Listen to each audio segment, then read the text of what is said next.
Welcome to the Information Technology program at San Angelo ISD, where students explore the world of coding, software development, and computer science, building essential skills for the future. I've always loved to tinker with things. I've always liked to take apart and figure out how things worked.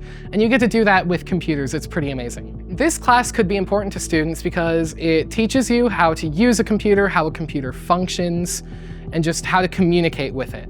Students in the IT program learn coding languages and how to develop software that can be used in real-world applications, from websites to applications and beyond.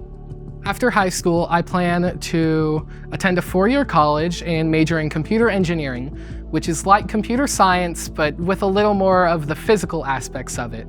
This class has taught me all of the digital sides and how a computer communicates with itself. Students collaborate to develop, test, and refine their projects, preparing for future careers in programming, software development, and IT management.